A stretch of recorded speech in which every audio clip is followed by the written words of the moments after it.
Dunay trahedya na itabo sa Sibunga. Dunay amahan ginakapusil. Kayang anak nagpusil sab sa patay. Ano yung report? Super Guam Logronyo. Super Guam, go! Super Edgar, nakabsan yun si ahag kinabuhi kiniga driver sa minibus sa kumanusab siya nagpusil si ahag kaugalingon aga insidente no nahitabo ni dito sa may barangay Lamakan lungsod sa Sibunga ang maog biktima, una niya nga gibiktima mga alas 9:05 kagabi ang iyang 28 anyos nga anak iya kini gipusil sa lubot kini 28 anyos nga anak niya babae hinungdan nga lalandig ni sa Tambalanan hinoon stable na aga kahimtang nini sumapa ni Police Chief Master Sergeant Michelle Ponce ang investigador sa Chief sa Women's and Children's Protection Desk sa Sibunga Police Station. Sumapa niya nga nakagawas rin noon ang anak apan kining amahan nga 52 anyos nga driver sa minibus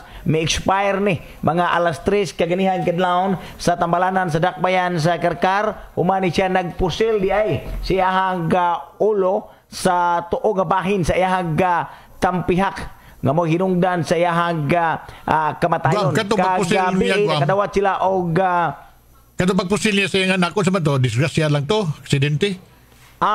Super Edgar ang nahitabo ni Super Edgar miadto sila sa iyang panimalay aron usab apaso niya ang iyang asawa ang balay siyang anak.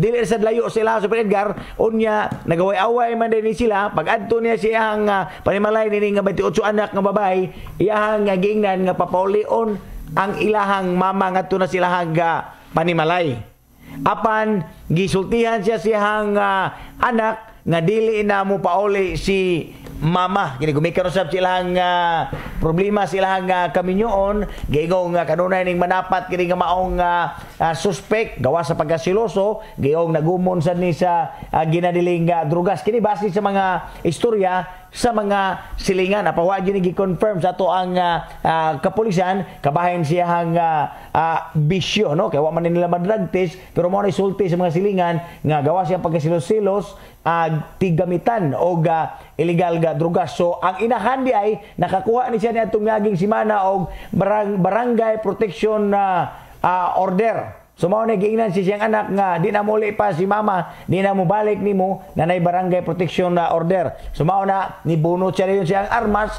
poslan man daw, iyang gipusil ang iyang anak.